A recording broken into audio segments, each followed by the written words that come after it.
नमस्कार आप सभी को। उत्तराखंड से संबंधित सभी छात्रों को संस्थान की तरफ से ढेर सारी शुभकामनाएं आपकी मुख्य परीक्षा के लिए। अगस्त में आपकी मुख्य परीक्षा प्रस्तावित है और उसको लेकर लगातार कार्य भी किया जा रहा है। एक एक टॉपिक आपका अध्ययन कराया जा रहा है और आने वाले समयों में आपको एक दिन में 2 से 3 टॉपिक की चर्चा भी देखने को मिलेगी। तो आज का जो प्रश्न है, पिछली कक्षा में हमने भूकंप के बारे में देखा था। आज का जो प्रश्न है वो है भूकंपीय तरंगें क्या होती हैं, भूकंप से किस प्रकार की क्षति देखने को मिलती है। क्या है भूकंपीय तरंगें क्या होती हैं, भूकंप से किस प्रकार की क्षति देखने को मिलती है। सबसे पहली बात उत्तराखंड यूकेपीएससी वालों के लिए बता दूं कि ये जो प्रश्न है सबसे पहले आपको इसका जवाब 250 शब्दों में लिखना है, उसी के बाद इसका जवाब आपको 150 शब्दों में लिखना है। तो याद रखना है 250 शब्दों में लिखना है और 150 शब्दों में लिखना है। सेम प्रश्न बीपीएससी वालों को भी मैंने दिया है और वहाँ पे आपको बता दें कि वहाँ पे 4.5 पेज लेखन करना होता है। तो उनको बताया गया है कि कम से कम 1.5 से 2 पेज एक लेखन करें, एक भाग में लिखें और 1.5 से 2 पेज में दूसरे भाग को लिखें। लेकिन आपके लिए क्योंकि यहाँ पे 250 से 150 शब्द की बात होती है, एक आपको 125 शब्दों में लिखना होता है, एक आपको 250 शब्दों में लिखना होता है जो उत्तर होता है। तो आप जब इस उत्तर की व्याख्या करोगे तो अधिकतम 200 से 220 शब्दों में लिखने का प्रयास करोगे और जब 125 शब्दों में इस उत्तर को लिखोगे तो आपको ध्यान होना चाहिए कि अधिकतम 100 से 110 शब्दों में आपका उत्तर समाप्त हो। ठीक है, क्योंकि समय आपके लिए बहुत ज़रूरी है। सही समय पर सभी प्रश्नों को आप हल कर सके, यह बहुत ज़्यादा ज़रूरी है। यदि आपका एक भी प्रश्न छूटता है तो उससे आपका नुकसान है और विशेष रूप से यदि इस प्रकार के प्रश्न छूटते हैं 125 शब्दों वाले, 250 शब्दों वाले प्रश्न छूटते हैं तो आपका ज़्यादा नुकसान वहाँ पर देखने को मिलेगा, ज़्यादा नुकसान आपको उठाना पड़ेगा। तो आपकी जिम्मेदारी बनती है कि आपको जो उत्तर लेखन करना है, क्योंकि आप जानते हो इसके बाद टॉपिक का डिस्कशन मैं करने वाला हूं, तो जो आप उत्तर लेखन करोगे वहां पर ध्यान रखना है कि शाब्दिक त्रुटियां कम हों। क्योंकि अभी तक जो मुझे उत्तर मिल रहे हैं हिंदी माध्यम के, एक भी उत्तर नहीं मिले हैं। आप में से कुछ छात्र हैं जो अंग्रेजी माध्यम में तैयारी कर रहे हैं, उनके उत्तर लगातार मिल रहे हैं और आपको शुभकामनाएं भी हमारी तरफ से कि आप इसी तरह से निरंतर लगे रहें और आप सफल होंगे। हिंदी माध्यम के जो छात्र हैं अभी पता नहीं किस समस्या से गुजर रहे हैं, क्यों नहीं उत्तर लेखन कर रहे हैं, वो उनकी बात है। हमारा जो कर्तव्य है, हमारा जो दायित्व है उसको लगातार हम कर रहे हैं आपके साथ जुड़कर। और यदि हिंदी माध्यम के भी छात्र हमारे साथ जुड़ेंगे तो हमें भी खुशी होगी। और आपको बता दें जो लोग उत्तर लेखन कर रहे हैं, सबसे पहले आपको करना है, क्योंकि प्रश्न बहुत ही सामान्य सा है कि भूकंपीय तरंगें क्या होती हैं और ये किस प्रकार से भूकंप से किस प्रकार की क्षति होती है। तो पहले भाग में आपको दर्शाना है भूकंपीय तरंगें क्या होती हैं। अब जब भूकंपीय तरंगों के बारे में बात करोगे तो पी, एस और एल तरंगों की बात करना है, चित्र बनाना है। चित्र बहुत ज़रूरी है, चित्र नहीं बनाओगे आपको नंबर कम मिलने हैं। और इसके साथ साथ आपको ध्यान रखना है जब आप निष्कर्ष लिखते हो तो वो भी 3 से 4 पंक्ति बहुत ही सुंदर हो, सही तरीके से तथ्यों को उसमें दर्शाया गया हो। इस प्रश्न का जो डिस्कशन है जब आप उसमें जाओगे तो उसमें डिटेल से मैंने बताया है, तो वहाँ पे कहीं भी समस्या नहीं होगी। सबसे पहले इसको समझना है, इस थ्योरी को समझना है और ज़्यादातर जानकारी इसमें से आपको पता होगी क्योंकि आप प्रारंभिक परीक्षा क्वालिफाई कर चुके हैं। तो इसका मतलब है कि आपको संबंधित टॉपिक के बारे में विशेष रूप से जानकारी है। तो उसी के बाद हम उस पर आगे बढ़ेंगे। चलिए चर्चा शुरुआत करते हैं। कमियों को हम बताएंगे, यदि आप लेट सबमिट करते हैं उसके जिम्मेदार आप स्वयं होंगे। ठीक है, चलिए अब बात कर लेते हैं इस प्रश्न की कि किस तरह से इसको हैंडल करना है। ठीक है, अब यहाँ पे बात हो रही है भूकंपीय तरंगें क्या होती हैं, भूकंप से किस प्रकार की क्षति देखने को मिलती है। भूकंपीय तरंगों के बारे में पिछले कक्षा में भी आपने अध्ययन किया था। आप जानते हो कि पृथ्वी जो हमारी है, पृथ्वी का जो आंतरिक भाग है, उस आंतरिक भाग में कहीं कहीं रेडियो एक्टिव तत्वों की प्रधानता है। कहीं कहीं रेडियो एक्टिव तत्व जो हैं वो बहुत ज़्यादा मात्रा में हैं और बहुत ज़्यादा मात्रा में होने के कारण क्या होता है कि वहाँ पर क्या बन जाता है, वहाँ पर हॉट स्पॉट बन जाता है। ठीक है, और जब कहीं पर हॉट स्पॉट बनता है तो इसका मतलब क्या है, ऊर्जा यहीं से निर्गत होगी। और जब हॉट स्पॉट बन जाता है तो वहां से क्या होता है, ऊर्जा तरंगें निकलती हैं और इन्हीं तरंगों को भूकंपीय तरंगें कहा जाता है। ये आपको पता होना चाहिए। जहाँ से पृथ्वी के अंदर जहाँ से ये तरंगे निकलती हैं, जहाँ से ये ऊर्जा निकलती है, उसको उद्गम केंद्र कहते हैं, ये भी आपको पता होना चाहिए। इसके साथ साथ आप जानते हो कि जब ये तरंगे निकलती हैं किसी भी स्थान से, मान लीजिए ये पॉइंट है, मान लीजिए ये आपका पॉइंट है, यहाँ से तरंगे निकल रही हैं।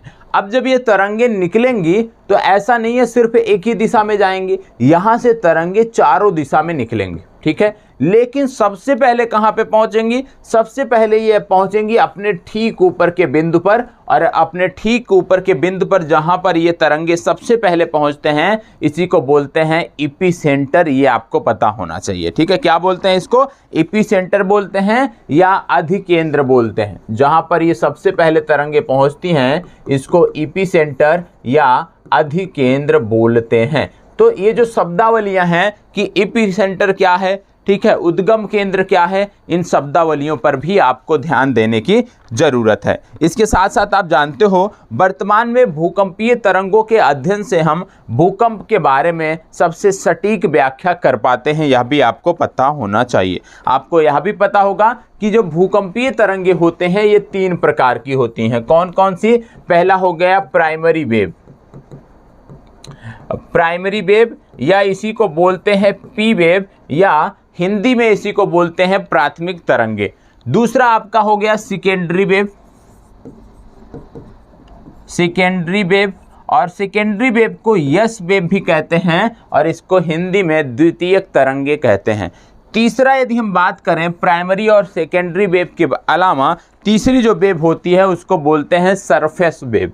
क्या बोलते हैं? Surface wave. और सरफेस वेव को यदि हम बात करें तो आप कह सकते हो हिंदी में धरातलीय तरंगे, और जब शब्द इसके लिए प्रयोग किया जाता है वो शब्द प्रयोग किया जाता है एल। तो याद रखना है primary wave, secondary wave, surface wave. Hindi में बात करें प्राथमिक तरंगे, द्वितीयक तरंगे और सतही तरंगे या धरातलीय तरंगे इनकी कहते हैं। इंग्लिश में यदि एक शब्द से इनको डिनोट किया जाए तो पी, एस और एल, ये 3 तरंगे आपको मुख्य रूप से देखने को मिलती हैं। आप जानते हैं सभी तरंगे जो है वो ट्रैवल करती हैं। जब प्राथमिक तरंगे निकलती हैं उसी के कुछ समय बाद सेकेंडरी निकलती हैं, तो सभी तरंगे ट्रैवल करती हैं। लेकिन इनका जो ट्रैवल है, जो ये यात्रा करती हैं, यहाँ पे आपको देखने को मिलता है कि या तो ये कोर से यात्रा करेंगी या तो ये सरफेस पे यात्रा करेंगी। और जब ये यात्रा करती हैं तो इनकी स्पीड भी अलग अलग होती है, और इनकी स्पीड अलग अलग होने के कारण ये अलग अलग समयों पर जो है वो पहुंचती हैं, एक ही स्थान पर अलग अलग समयों पर पहुंचती हैं। ये भी आपको पता होना चाहिए। तो ये तो बेसिक है, ये जानकारी आपको होगी ही। और आप आगे बढ़ते हैं और अब आपको एक चित्र दिखाता हूँ और चित्र के माध्यम से चीज़ों को समझने का प्रयास करते हैं। आइए, अब चित्र एक देखने को मिल रहा होगा तरंगों का, उस पर हम आगे बढ़ेंगे, लेकिन उससे पहले कुछ बेसिक जानकारी आपको एक बार फिर से हम रिकैप कर लेते हैं चीज़ों को।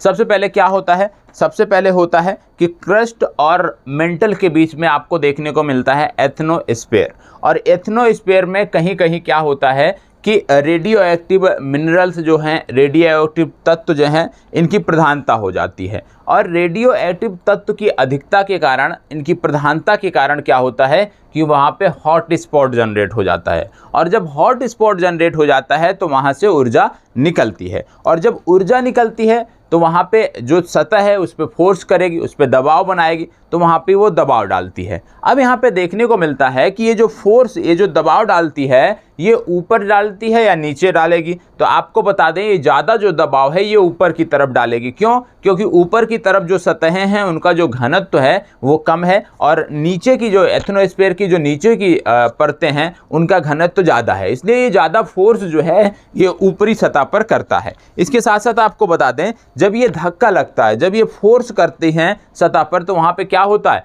वहाँ पे प्रत्यास्थ ऊर्जा लगती है, प्रत्यास्थ ऊर्जा जनरेट होती है। और जब प्रत्यास्थ ऊर्जा जनरेट होती है तो आपको देखने को मिलता है कि यदि यही प्रत्यास्थ ऊर्जा सतह को तोड़ दे, प्रत्यास्थ ऊर्जा जो बन लग रही है, यदि यही सतह को तोड़ दे तो यहीं पे भूकंप समाप्त हो जाएगा। क्यों? क्योंकि यह सतह टूट जाएगी तो वहाँ पे स्पेस हो जाएगा, क्रैक हो जाएगा और क्रैक से लावा बाहर निकल जाएगा तो ज्वालामुखी में हम पहुँच जाएंगे। लेकिन यहाँ पे क्या होता है कि क्रैक नहीं होता है, मतलब ये सतह को चोट करती हैं, सतह पे धक्का देती हैं और क्रैक नहीं होता है, और वहीं से क्या होता है, वहीं से होता है भूकंप जनरेट होता है, वहीं से तरंगे जनरेट होती हैं। अब ये जो तरंगे हैं जहाँ से जनरेट होती हैं वहाँ से सभी दिशाओं में एक साथ चलती हैं, एक ही समय पर सभी दिशाओं के लिए मूव करती हैं। लेकिन सबसे पहले ये जो पहुंचती हैं, ये जहां पे जनरेट होती हैं उसके ठीक ऊपर के बिंदु पर पहुंचती हैं, जिसको आप एपिसेंटर के नाम से जानते हैं, जिसको आप अधिकेंद्र के नाम से जानते हैं। इसके साथ साथ आपको बता दें कि पी जो है, जो पी तरंगे होती हैं, नोट कर लीजिएगा प्रारंभिक परीक्षा के लिए भी, कि पी तरंगे एकमात्र तरंगे हैं जो कोर को भी पार कर जाती हैं, या पी तरंगे एकमात्र तरंगे हैं जो पृथ्वी के केंद्र से होकर जाती हैं। ये प्रारंभिक परीक्षा के लिए फैक्ट है, इसको भी आप नोट कर सकते हैं। अब आपको बता दें कि जब पी जो है कोर को पार कर जाती, क्यों कोर को पार कर जाती है, क्योंकि इसकी तीव्रता बहुत ज़्यादा होती है, जिसके चलते ये कोर को पार कर जाती है। और कोर को जब ये पार करती है तो एपिसेंटर के ठीक विपरीत दिशा में दूसरी तरफ आपको एक पॉइंट देखने को मिलता है, और इस पॉइंट को बोलते हैं एंटीपोड। और इस एंटीपोड पर जो ये तरंगे होती हैं ये 21 मिनट में पहुंचती हैं। कितने मिनट में पहुंचती हैं? 21 मिनट में पहुंचती हैं, यह भी आपको पता होना चाहिए। कहने का मतलब है कि जो पी तरंगे हैं जो कोर को भी पार कर जाते हैं, इनकी जो स्पीड होती है वो 6 से 7 किलोमीटर प्रति सेकेंड होती है। याद रखना है, 6 से 7 किलोमीटर प्रति सेकेंड इनकी स्पीड होती है, ये आपको पता होना चाहिए। इसके साथ साथ आपको बता दें कि पी वेव जो हैं ये इनके बारे में आपको पता होना चाहिए कि ये तीनों अवस्थाओं से गुजर सकती हैं। पी वेव की यदि हम बात करें तो ये तीनों अवस्थाओं से गुजर सकती हैं, और इसी के कारण है कि ये धरातल पर सबसे पहले पहुंचती हैं जहां पी वेव दिखाई नहीं देती हैं। कुछ ऐसे स्थान हैं जहां पर पी वेव दिखाई नहीं देती हैं, और जहां पर पी वेव नहीं दिखाई देती हैं उस स्थान विशेष की यदि हम बात करते हैं तो उसको आप बोलते हैं भूकंपीय छाया क्षेत्र। सामान्यतः जो भूकंपीय छाया क्षेत्र होता है वो 102 डिग्री से 143 डिग्री के बीच होता है। कहीं कहीं इसको जो है आपको देखने को मिलता है, कई सारी पुस्तकों में आपको देखने को मिलता है कि इसकी बात किया जाता है कि 105 से 145, ठीक है, 105 डिग्री से 145 कहीं पुस्तकों में लिखा है, कई जगहों पर 102 से 143 की बात की जाती है। यहाँ पर हम 102 से 143 की बात को हम करेक्ट मानेंगे, ठीक है। तो ये आपको पता होना चाहिए। अब आगे यदि हम बात करें तो आप जानते हैं कि पी तरंगियों की एक खूबी होती है। क्या खूबी होती है? पी तरंग जो है गुणधर्म दिखाती हैं वो ध्वनि तरंगों के समान दिखाती है। इसको अवश्य नोट कर लीजिएगा, प्रारंभिक परीक्षा के लिए महत्वपूर्ण फैक्ट है। पी तरंगे ध्वनि तरंगों के समान गुणधर्म वाली होती हैं, ये आपको पता होना चाहिए, और इन्हें अनुदैर्ध्य तरंगे भी कहा जाता है, ये भी आपको पता होना चाहिए। साथ ही साथ यदि आपसे पूछ लिया जाए कि अनुदैर्ध्य तरंगे इनको क्या कहा जाता है तो इसका भी एक कारण है। कारण क्या है? यदि हम उसमें जाएं तो आपको देखने को मिलता है पी तरंगों से होने वाला कंपन तरंगों की दिशा के समानांतर होता है। पी तरंगों से होने वाला जो कंपन है वो तरंगों की दिशा के समानांतर होता है, इसीलिए इसको अनुदैर्ध्य तरंगे भी कहते हैं। और आपको बता दें कि 102 से 143 डिग्री के बीच ये तरंगे नहीं आती हैं, और इसका कारण क्या है? इसका कारण एक डिसकंटिन्यूटी है, और वह डिसकंटिन्यूटी कौन सी है? गुटेनबर्ग। तो याद रखिएगा, गुटेनबर्ग असंबद्धता जो है उसी के कारण जो है पी तरंगे 102 डिग्री से 143 डिग्री के बीच में जो है वो दिखाई नहीं देती हैं। तो यहाँ पे आपको एक चित्र देखने को मिल रहा होगा, और इस चित्र में आप देख रहे होंगे कि ये आपका हो गया कोर, ये मेंटल, ये क्रस्ट, ये कोर, ये मेंटल, ये क्रस्ट। अब यहाँ से आप देख रहे होंगे तो ये देखो फोकस है इसका। फोकस मतलब कि जहाँ से हॉट स्पॉट बनता है, जहाँ से ऊर्जा निकलती है, तो ये फोकस हो गया। फोकस के ठीक ऊपर है आपका एपिसेंटर। एपिसेंटर वही बिंदु है जहां पर एनर्जी या ऊर्जा, जहां पर तरंगे सबसे पहले पहुंचती हैं, ठीक है। क्योंकि आपको बताया गया कि तरंगे जब फोकस से उत्पन्न होती हैं, हॉट स्पॉट से निकलती हैं, तो वह सभी दिशाओं में फैलती हैं। तो आप देख रहे होंगे कि यहाँ से तरंगे सभी दिशाओं में फैल रही हैं। यदि हम पी तरंगों की बात करें तो आपको देखने को मिलता है कि जो पी तरंगे हैं वो कोर को भी पार कर जाती हैं। ये आपका कोर है, पी तरंगे कोर को भी पार कर जाती हैं। तो पी तरंगे एकमात्र तरंगे हैं जो केंद्र से, पृथ्वी के केंद्र से होकर जाती हैं। ये आपको देखने को मिल गया। और जैसा कि मैंने बताया कि जो पी तरंगे होती हैं वो 102 से 143 डिग्री के बीच जो है वो दिखाई नहीं देती हैं, और इसी क्षेत्र को बोलते हैं शैडो जोन या छाया क्षेत्र। तो ये 102 की लाइनिंग है और ये 143 की लाइनिंग है। इसके बीच में जो है आपको पी वेव दिखाई नहीं देगी, यहाँ पर केवल आपको सरफेस वेव दिखाई देगी। तो याद रखिएगा। और पी वेव के बारे में यदि हम बात करें तो 102 से 143 का जो ये एरिया है दोनों तरफ, इसके अलावा पी वेव पूरे क्षेत्र में दिखाई देती है। इसके अलावा कोई भी पॉइंट ऐसा नहीं है, कोई भी क्षेत्र ऐसा नहीं है जहां पर पी वेव ना दिखाई दे। और पी वेव के नहीं दिखाई देने का कारण है गुटेनबर्ग असंबद्धता, यह भी आपको पता होना चाहिए। ठीक है, इसके बाद बात आती है एस वेव की। अब जब एस वेव की बात करते हो, आप सेकेंडरी वेव की बात करते हो, तो आपको पता होना चाहिए सेकेंडरी वेव जो है, सेकेंडरी वेव की जो स्पीड होती है वो प्राइमरी वेव से कम होती है। ठीक है, साथ ही साथ जिस प्रकार से प्राइमरी वेव जो थी वो आप देखते थे कि ध्वनि तरंगों की जो है वो समान गुणधर्म वाली होती थी, उसी प्रकार से जो सेकेंडरी वेव होती है, इनके बारे में यदि हम बात करें तो सेकेंडरी वेव आपको देखने को मिलता है कि प्रकाश तरंगों के समान गुणधर्म दिखाती हैं। तो सेकेंडरी वेव हो गया प्रकाश तरंगों के समान, और प्राइमरी वेव हो गया ध्वनि तरंगों के समान। और आपको बता दें सेकेंडरी वेव जो है इनको अनुप्रस्थ तरंगे भी कहा जाता है, यह भी आपको पता होना चाहिए।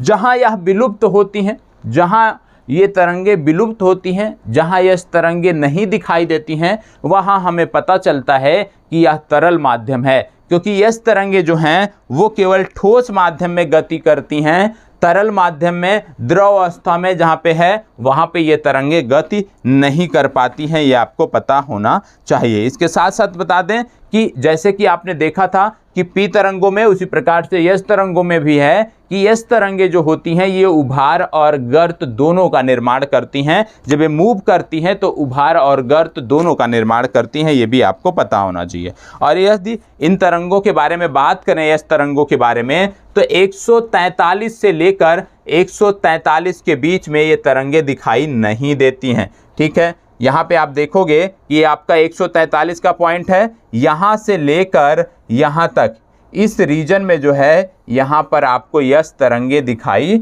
नहीं देती हैं। और यस तरंगे दिखाई ना देने का मतलब क्या है कि यहाँ पर ये जो माध्यम है ये तरल माध्यम है, और तरल माध्यम में ये तरंगे दिखाई नहीं देती हैं, ये आपको पता होना चाहिए। तो पी तरंगे कहाँ नहीं दिखाई देती हैं? 102 से 143 के बीच। यस तरंगे कहाँ नहीं दिखाई देती हैं? 143 डिग्री से 143 डिग्री के बीच जो है वो यस तरंगे नहीं दिखाई देती हैं, ये आपको पता होना चाहिए। इसके बाद बात आता है एल वेव। एल वेव जिसको आप सरफेस वेव कहते हो, और सरफेस वेव की जब बात करते हैं तो इनकी जो गति होती है वो सबसे कम होती है।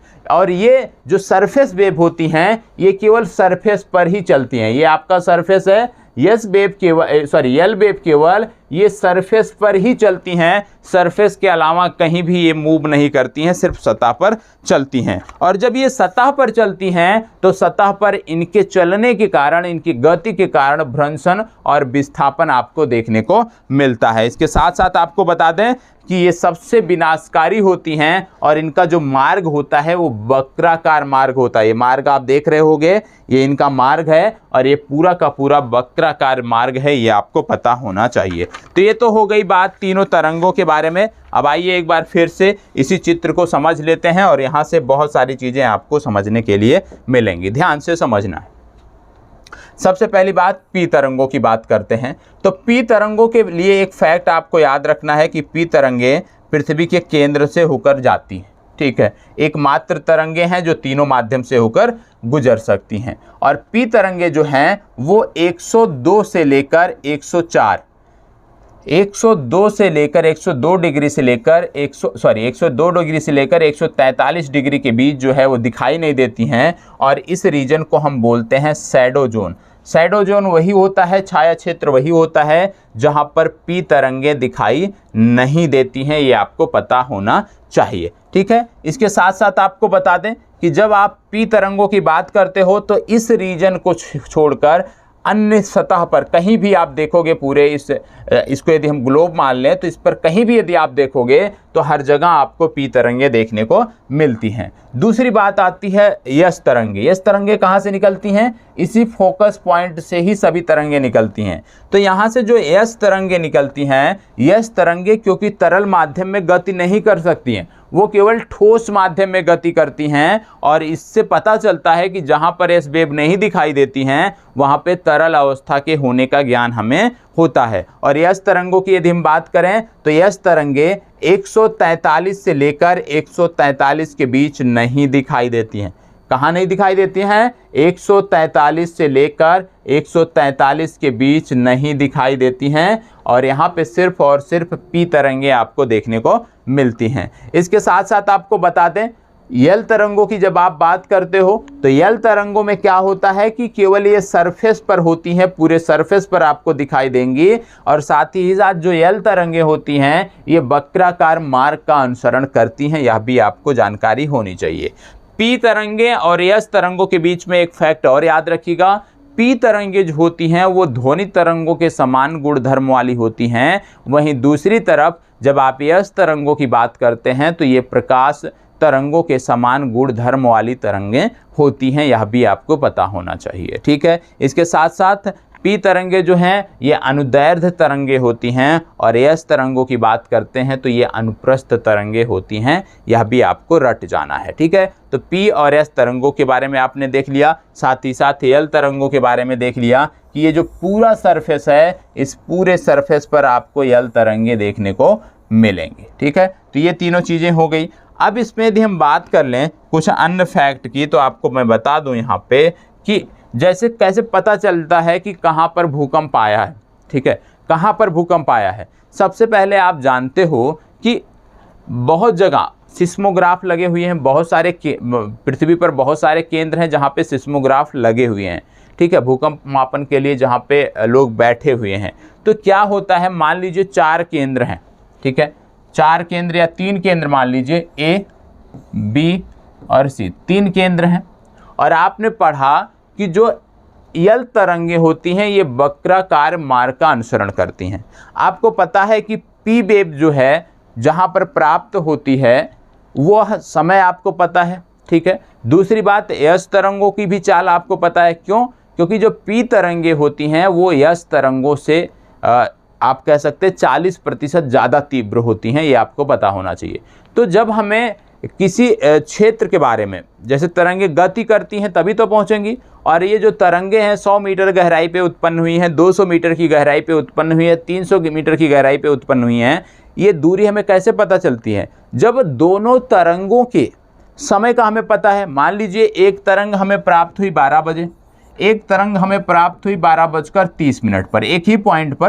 पहले पी तरंग प्राप्त हुई 12 बजे, एस तरंग प्राप्त हुई 12:30 पर। हमें दोनों की चाल पता है कि एस तरंग की जो चाल है ये 40% स्लो है, किससे? पी तरंग से। तो यहाँ पे दोनों की चाल पता है, तो हमें यहाँ से दूरी निकल जाएगी कि इसका जो सेंटर है वो कितनी दूरी पर है। ठीक है, ये पता चल गया। और जैसे ही दूरी पता चल जाती है तो यहाँ से क्या करते हैं, हम एक वक्र खींचते हैं, उसी आप कह सकते हो व्यास की एक वक्र खींचते हैं। ठीक है, यहाँ से आपने खींचा, एक जहाँ पे सिस्मोग्राफ लगा है, पहला सिस्मोग्राफ जहाँ केंद्र लगा है वहाँ से आपने वक्र खींचा।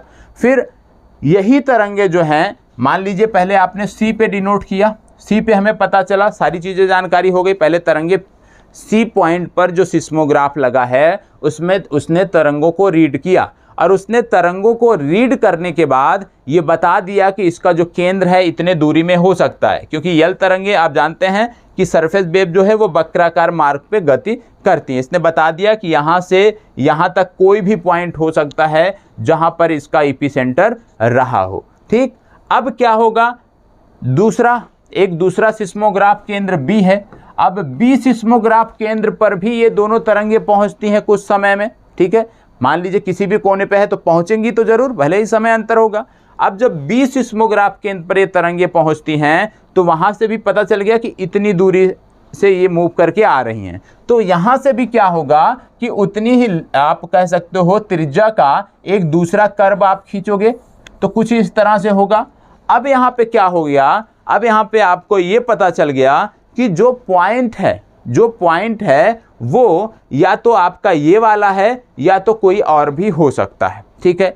अब एक तीसरा सिस्मोग्राफ पॉइंट है बी मान लो, अब यहाँ ए मान लो, अब यहाँ पर भी ये तरंगे पहुँचती हैं। अब जब यहाँ पे ये तरंगे पहुँचती हैं और इसी प्रकार से दूरी निकालकर यहाँ भी एक कर्व आप खींचोगे तो कुछ इस तरह से कट आपको देखने को मिलता है। और ये जहाँ पर तीनों कर्व एक साथ काटते हैं उसी को आप इसका सेंटर आप बोलते हो, ठीक है। उसी को इसको ईपी सेंटर बोला जाता है कि भूकंप का केंद्र क्या था, यही पॉइंट भूकंप का केंद्र था। तो इस प्रकार से जो भूकंप का केंद्र आप निकालते हो, ये विभिन्न सिस्मोग्राफ जहाँ जहाँ लगे हुए हैं, ठीक है, कम से कम 3 पॉइंट से 4 पॉइंट जो 4 सिस्मोग्राफ होते हैं जहाँ पे लगे हुए हैं, उन्हीं के माध्यम से ये दूरी कैच की जाती है और एक कर्व ऐसे मैप पे खींचा जाता है और उसी आधार पे बताया जाता है कि ये इसका एपी सेंटर है, यहाँ से भूकंपीय तरंगे सबसे पहले प्राप्त हुई हैं। ये तो बात हो गई इनकी, ठीक है, भूकंपीय तरंग होगी। इसके साथ साथ यदि मैं बात करूँ तो आपको पता होगा कि आपसे पूछा जाता है एक और शब्द आपसे पूछा जाता है आइसोसेसिमल लाइन। आइसोसेसिमल लाइन क्या होता है? आइसोसेसिमल लाइन मतलब होता है कि ऐसी लाइन, याद रखिएगा आइसोसेसिमल लाइन क्या होता है, ऐसी लाइन जहां पर, ऐसी लाइन जो एक समय पर, जैसे मान लीजिए 5 बजे भूकंप आया तो 5 बजे किन किन क्षेत्रों में भूकंप आया, उस सभी क्षेत्रों को मिलाने वाली जो रेखा होती है उसको आप बोलते हैं आइसोसेसिमल लाइन। मतलब एक ही समय पर भूकंप के झटकों को महसूस करने वाले क्षेत्रों को मिलाने वाली जो रेखा होती है उसको बोलते हैं आइसोसेसिमल लाइन। ये भी पूछा जा सकता है। दूसरा होता है ईपी सेंटर, यहाँ भी दिया है, इसको बोलते हैं कोसेसिमल। तो यह भी एक प्रकार की शब्दावली है, ये उतना महत्वपूर्ण नहीं है आपके आंसर के लिए, तो इसको आपको इग्नोर करना है, इसमें ज़्यादा दिमाग लगाने की ज़रूरत नहीं है। सिर्फ आपको तीनों तरंगों के बारे में ध्यान से समझना है, तीनों तरंगों के बारे में आपको अच्छे से जानकारी करना है। तो ये तो हमने बात किया भूकंपीय तरंगे क्या होती हैं। अब भूकंपीय तरंगों के बाद बात आती है, क्योंकि आपके प्रश्न का जो दूसरा भाग है कि ये किस प्रकार से, प्रश्न का आपके जो दूसरा भाग है, एक मिनट, आपके प्रश्न का जो दूसरा भाग था वो कह रहा था कि भूकंप से किस प्रकार की क्षति देखने को मिलती है। सबसे पहली बात, उम्मीद करता हूं कि जो पहला पॉइंट था वो आपने अच्छे से समझा होगा, वहां पर आपको कोई समस्या नहीं होगी, ठीक है। अब आपका आता है दूसरा पॉइंट कि भूकंप से किस प्रकार की क्षति देखने को मिलती है। अब आइए देख लेते हैं भूकंप से किस प्रकार की क्षति देखने को मिलती है।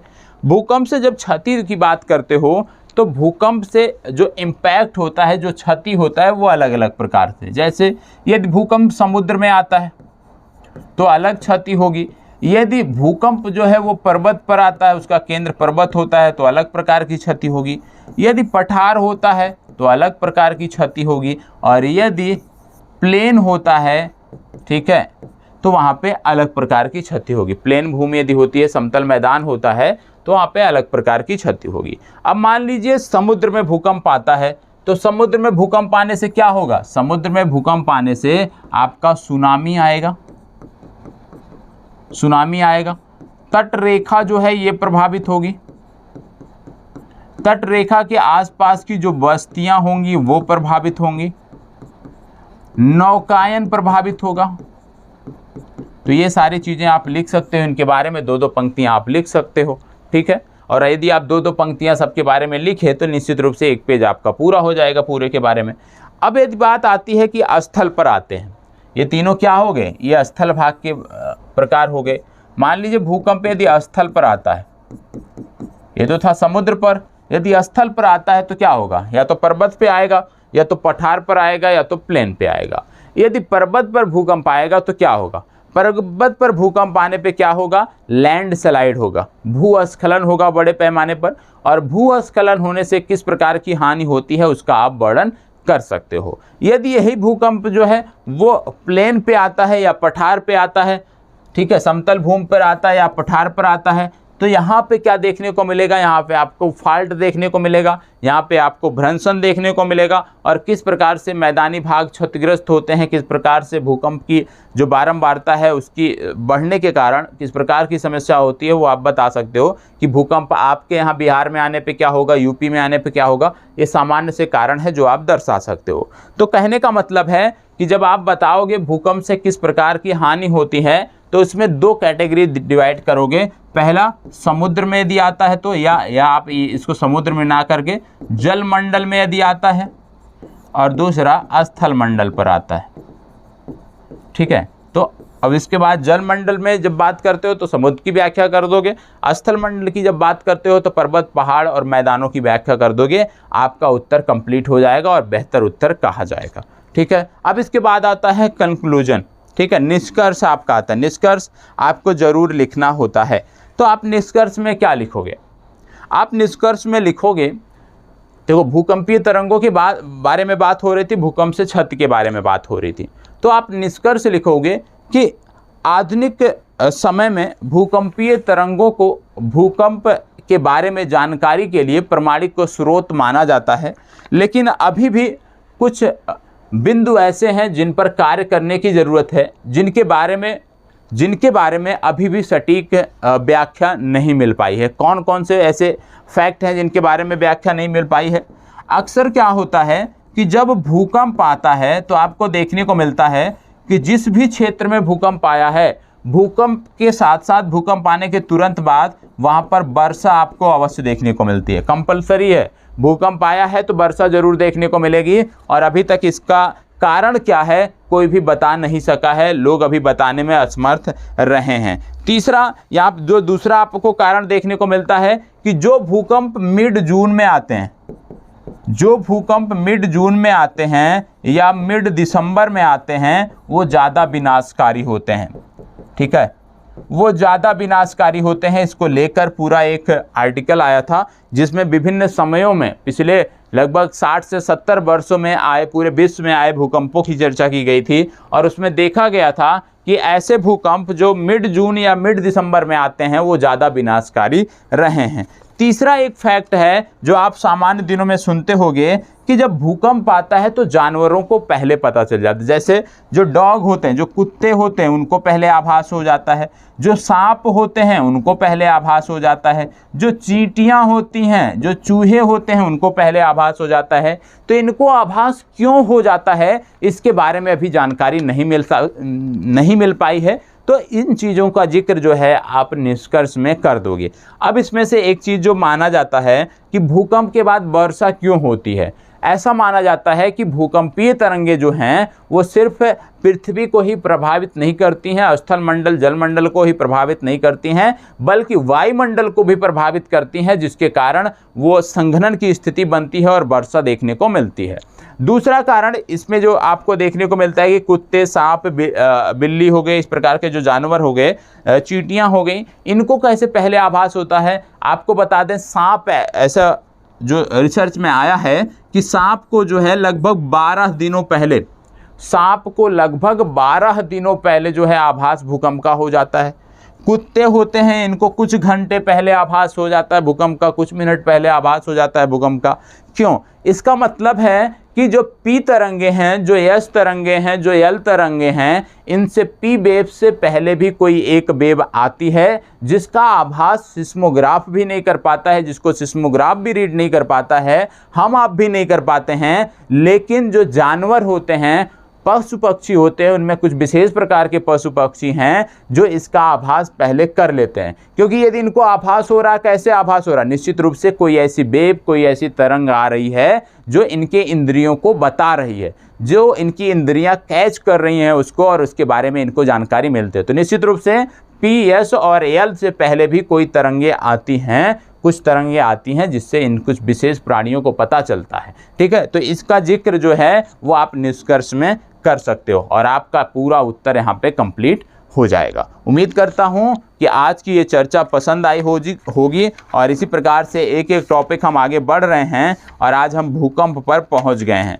और भूकंप के बाद यदि हम बात करें भूकंप के प्रभाव क्योंकि किस प्रकार से विनाश होता है उसकी बात हम करेंगे और इसके बाद हम आगे बढ़ेंगे और भूकंप पे उत्तर लेखन करने के बाद, क्योंकि ये भूकंप है, उसके बाद हम सुनामी पर आएंगे। सुनामी की चर्चा करेंगे क्योंकि कहीं ना कहीं जो सुनामी है वो भी भूकंप से जुड़ता है। तो बेहतर उत्तर आपको एक लिखना है, शेयर करना है, ठीक है। और प्रश्न को 2 भागों में बांट कर लिखना है। कम से कम पहले भाग में कम से कम 1.5 से 2 पेज में जो है आप वो भूकंपीय तरंगों की चर्चा कर दीजिए और बाकी के जो 1.5 से 2 पेज हैं उसमें आप भूकंप से क्या क्या हानियां होती हैं उसकी चर्चा कर दीजिए। एक बेहतर उत्तर माना जाएगा, ठीक है। आप उत्तर लिखें, जो भी कमियां रहेगी मेरे द्वारा बताई जाएंगी, ठीक है। धन्यवाद, बहुत बहुत आभार।